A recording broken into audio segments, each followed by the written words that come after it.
Ito na yung mabili natin. Wow! So,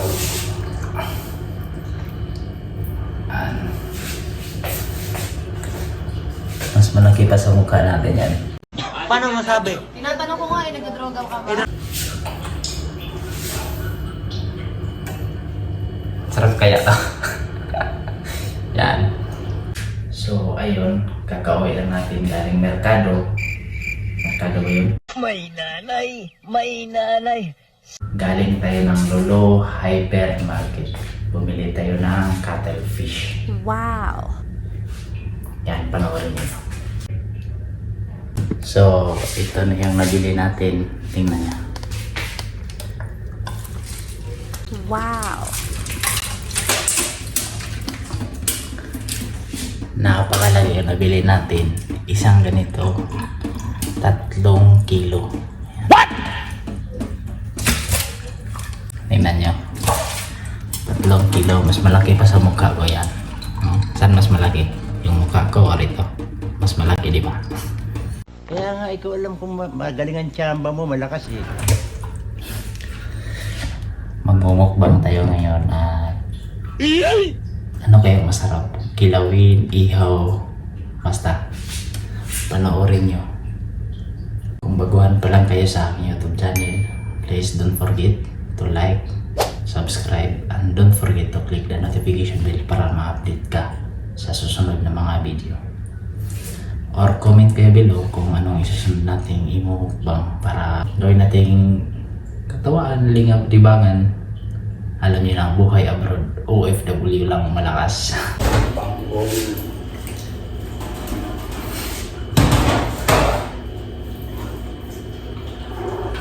Nilipiwan.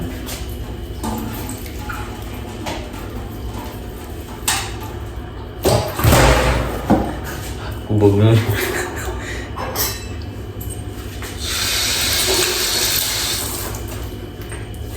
Nilipiwan kita. Ayusin laban. Yan. Finish.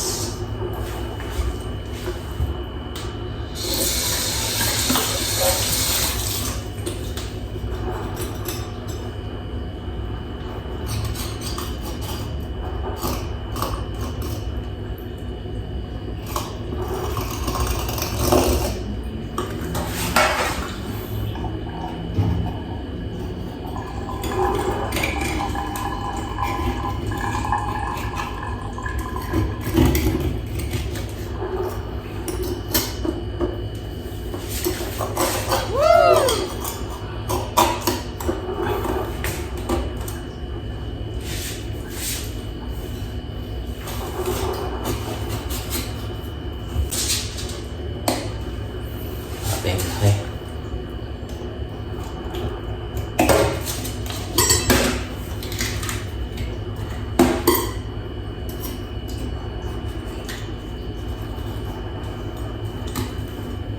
1 minute 37 seconds later.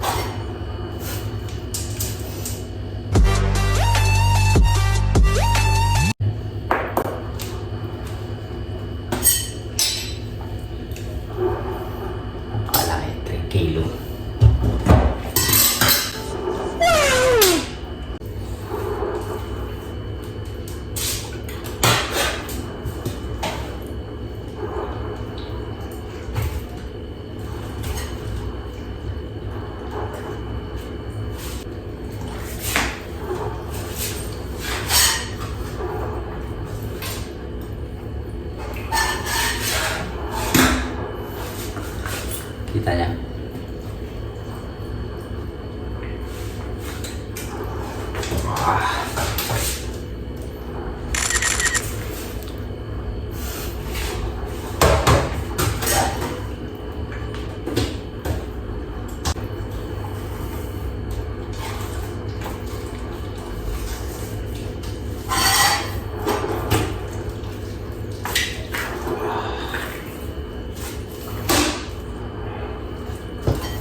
pinaglaban.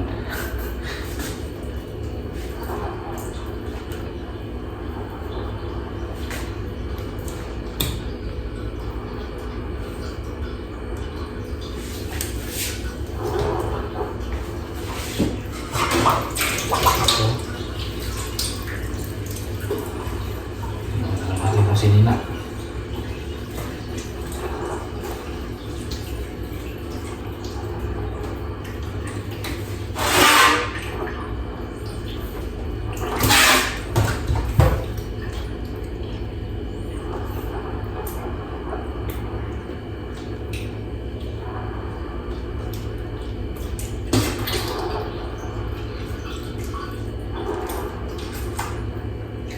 One hour later. Kain muna tayo. Inihawang cuttlefish. Napakasarap.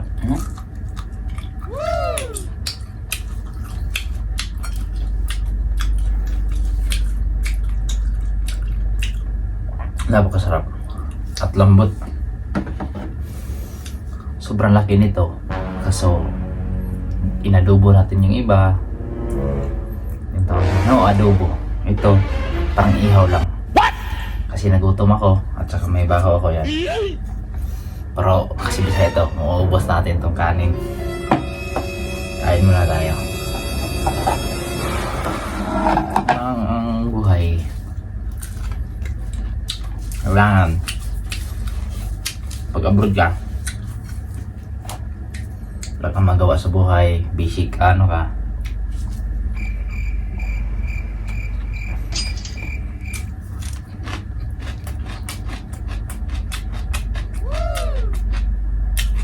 Kailangan mo libangin yung sarili mo pag nagutom ka, kailangan mong kumain.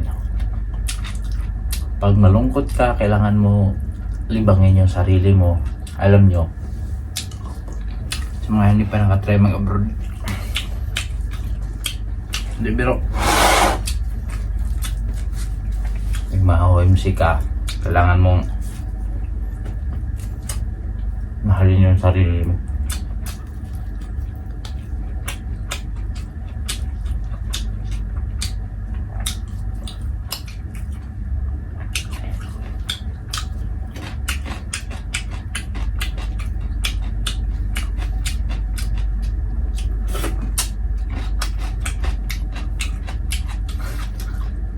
Ikaw, nag-Mumbai oh. Mumbai lang malakas. Nakapabangoro to eh. Yung Mumbai. Nakapabangoro to ng katawan. Amuyin yan natin. Mabango. Sobrang bango. Ngayon, dito lang tayo kumakain sa loob ng kwarto. Kasi alam nyo, may kagamit pa naman na iba sa kusina. Siyempre, magtatago muna tayo. Pero sa ngayon, wala namang tao. Pero nakakaya kasi pag magingay ka doon, may tulog sa mga kakabilang kwarto. Sa kwarto na lang tayo kakain. Kaya hindi tayo makadisturbo ng mga tao.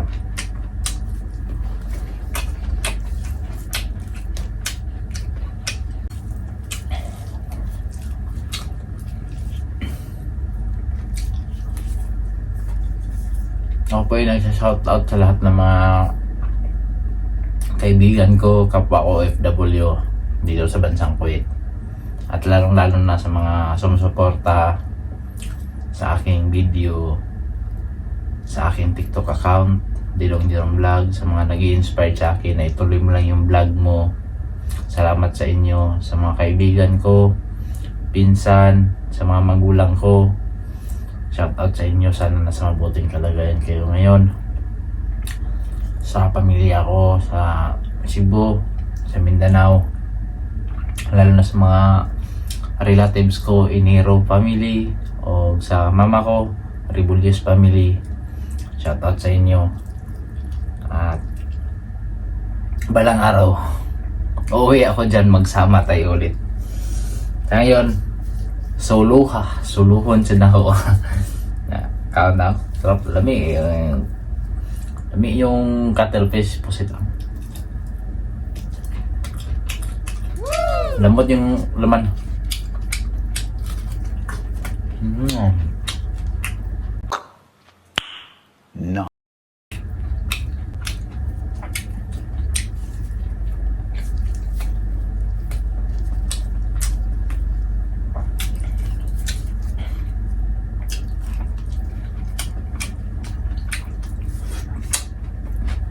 Actually, mga angkol, wala na ako maiisip. Sabi ko, mag-i-email na lang ako, magti-tiktok na ako. Wala na ako ibang libangan. Sabi ko, nagbablog ako. Pero, minsan nakakadismaya. Kasi, maraming nanonood minsan. Tapos, hindi naman lang nag-subscribe. Ganun ba? At, wala kang maiisip na content. Tapos, pag gusto kang lalabas, nahihiya kang magsalita sa harapan ng camera. Tapos, yun, mag-iisa ka lang, na ganun-ganun yun. Para ka lang tanga, di ba? Ikaw lang mag-isa. Pero, kasi busy-busy yung mga tao eh. Magkakaiba yung schedule, magkakaiba yung location sa trabaho, magkakaiba yung day off. Hindi mo sila makasama, bihira lang. Tapos, yun. Hinihinto ko sana, wala na akong maisip. Sabi nila magpo-post ka lang ng video, magpo-post kahit ano-ano na lang.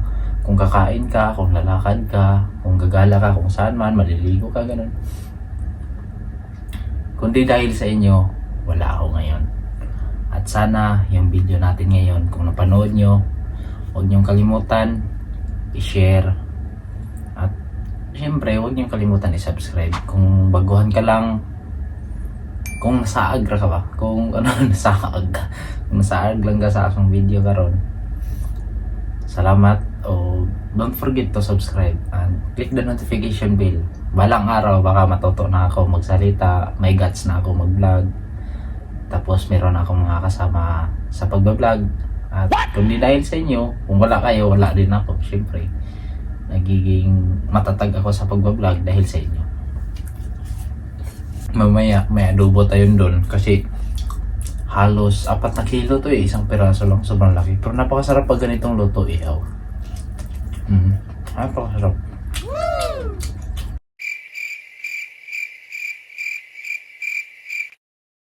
One minute, 37 seconds later. At salamat sa inyong pagpapanood. At sa susunod na video, abangan nyo. Gagawa na tayo ng magandang content. Sana marunong na tayo sa pagbablog at pag-i-edit. God bless inyong lahat. And sana sa inyong suporta, hindi kayo magsawa. Baka darating yung araw, maging vlogger na tayo, di ba? Paano masabi? Tinatanong ko nga nagdodroga ka ba? Ineragtas niya ako para masigurado niyo. Hindi natin malay natin yung Bisaya, probinsyano, nagiging vlogger. Hindi natin yun alam. Di, siyempre, kung patuloy niyo akong suportahan at subaybayan at i-share niyo, i-like niyo yung video ko at mag-iwan kayo ng comments, di ma-update kayo palagi. And masaya na ako dun pag nandyan kayo palagi. Salamat sa inyo and have a nice day and see you next video. God bless inyo. Thank you for watching.